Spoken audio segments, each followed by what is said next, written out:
Oi,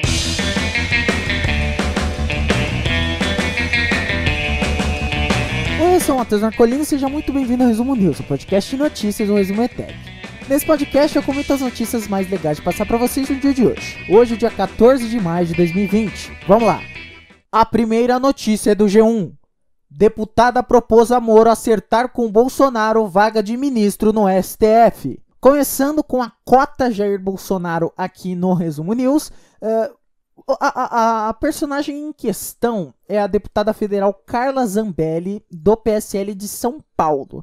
E aí aquele caso de troca de mensagens, né? Essa matéria é assinada pela Camila Bonfim, pelo Lucas Salomão e pelo Felipe Matoso da TV Globo e do G1 de Brasília. Então a Globo News, ela teve acesso a conversas entre o Sérgio Moro e a Carla Zambelli. Lembrando que o Sérgio Moro já tinha divulgado conversas no WhatsApp entre ele e a Carla Zambelli para o Jornal Nacional algumas semanas atrás. E agora, de novo, uma divulgação de conversa entre o Sérgio Moro e a Carla Zambelli.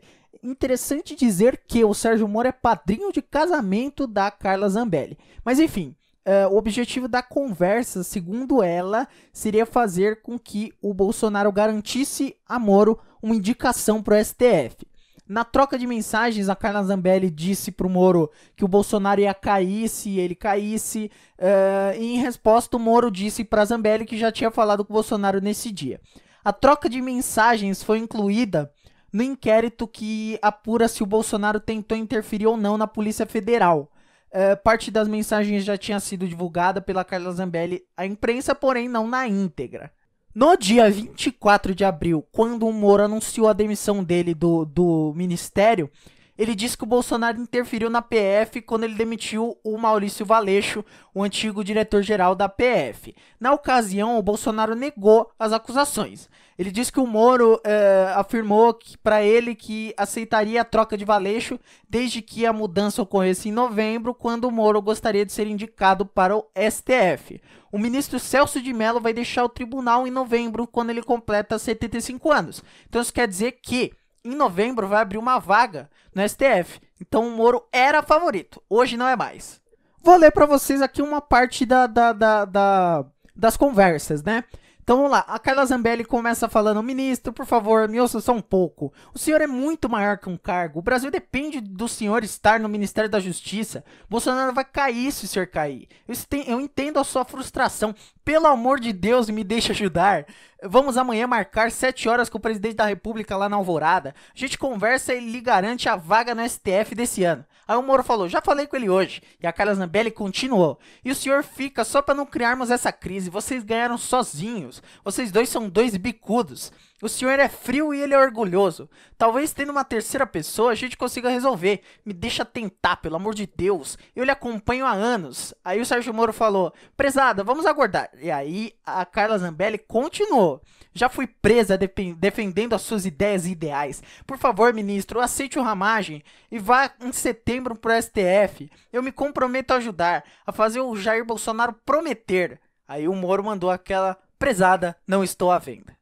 Mais um pouco de novidades, porque essa é a conversa que o Moro divulgou. Tem uma outra conversa também no dia 23 de abril, que é tipo a Carla Zambelli atuando como um terceiro na conversa entre o presidente e o Moro. Aí a Carla Zambelli diz: tô aqui no Ministério da Justiça, no seu andar. Por favor, me dá 5 minutos, por favor. Deixa eu só falar com você. Estou com o Lucas, deixa eu entrar só 5 minutos. O Planalto que pediu, mas eu estou vindo não como parlamentar, e sim como sua admiradora.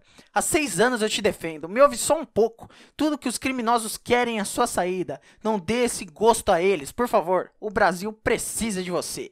E aí o Sérgio Moro falou: se o presidente da República anular o decreto de exoneração, ok. A Carla Zambelli continuou falando: vou lá tentar falar com ele. Bom, é isso, a notícia já tá bom, porque, enfim. A próxima notícia também é do G1. Bolsonaro recebe Rodrigo Maia no Planalto após criticá-lo em encontro com empresários.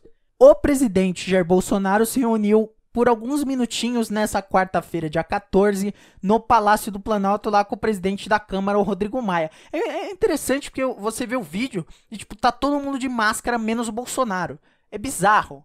Abrindo aspas pro Rodrigo Maia: Conversamos sobre o momento, sobre como é que cada um vem enxergando essa crise. Nós sabemos qual a posição do presidente. Hoje mesmo ele falou, eu tenho a minha posição, ele sabe qual é. O que eu disse ao presidente é que precisamos encontrar os pontos que nos unem. Os conflitos, as brigas, elas geram insegurança, perda da confiança da sociedade. Meu papel institucional é levar ao presidente a pauta da Câmara e mostrar o que nós estamos fazendo. E aí o Bolsonaro fez uma reunião virtual com empresários e com o Paulo Guedes, e aí nessa reunião ele criticou a posição do Maia, sem citar o nome dele. Então, abrindo aspas pro Bolsonaro, parece que ele quer afundar a economia para ferrar o governo, para talvez tirar um proveito político lá na frente. O Bolsonaro continuou falando, entregar a MP da flexibilização de contratos para o PCdoB é para não resolver. Então tem gente que não é do governo, está lá dentro de outra casa, que não quer resolver o assunto. Parece que fez acordo com a esquerda. Não dá para fazer acordo com a esquerda. Nós sabemos qual é a linha da esquerda. É uma linha sindical. É uma linha que realmente não está voltada para o desenvolvimento. Isso por quê, né? Porque o Maia, ele entregou a MP para ser relatada, né?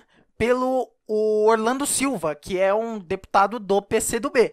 E aí entra aquele negócio. O Bolsonaro diz que não dá para conversar com a esquerda. Como é que temos um presidente democrático, um sistema democrático, que diz que não dá para conversar com o lado oposto, com a oposição dele? É bizarro.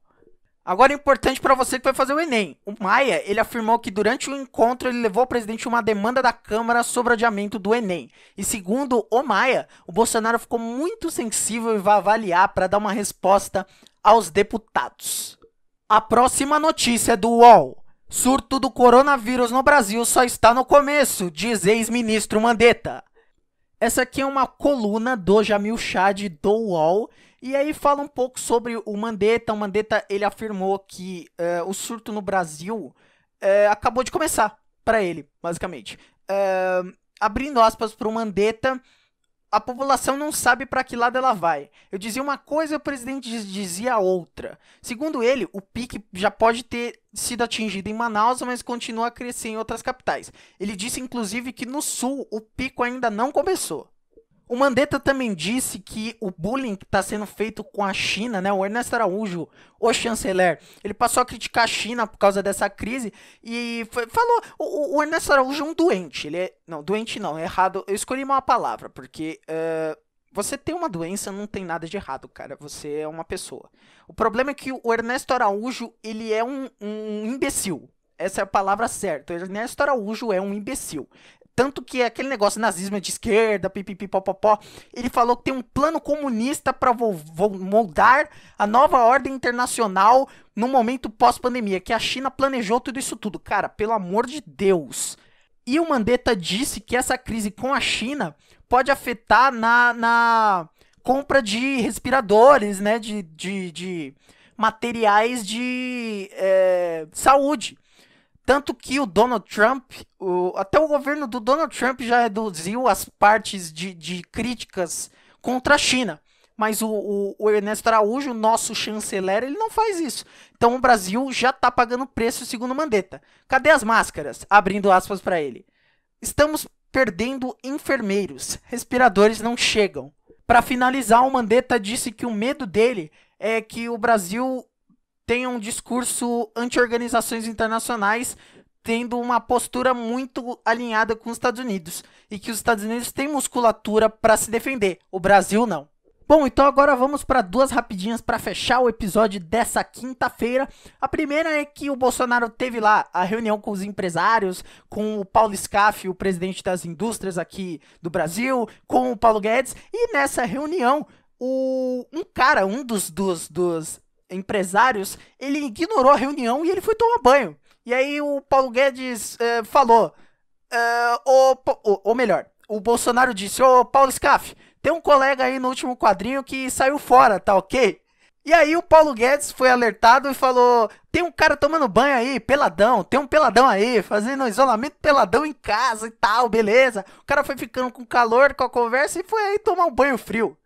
E a outra rapidinha, ela parece repetida. TV Argentina diz que o Corinthians quer contratar o Carlitos Tevez. Eu não sei se você é ligado no futebol, ou você é ligado ou ligada no futebol, mas todo ano todo período do ano tem uma notícia. O Corinthians quer contratar Carlos Tevez. E é bizarro, porque tipo, faz uns 15 anos que o Tevez saiu do Corinthians e todo ano tem Corinthians quer contratar Tevez, Corinthians quer contratar o Tevez. E o Corinthians não contrata o Tevez, até porque o Corinthians não tem dinheiro, diga-se de passagem. Mas essa é a notícia. Bom, então é isso, muito obrigado a você que acompanhou o episódio até aqui. Se você gostou do episódio de hoje, manda pros seus amigos, porque o boca a boca é fundamental pra gente. Também vou pedir pra você seguir a gente nas redes sociais, tanto do canal quanto do podcast, assinar o feed desse podcast pra não perder episódios futuros, e também pra assinar o feed do nosso outro podcast da família Resumo ETEC Podcasts, o República dos Bananas, que teve episódio sobre racismo. Se você ainda não escutou, vai escutar porque é muito bom. É isso, eu vou ficando por aqui. Amanhã você me escuta um pouquinho mais. Tchau!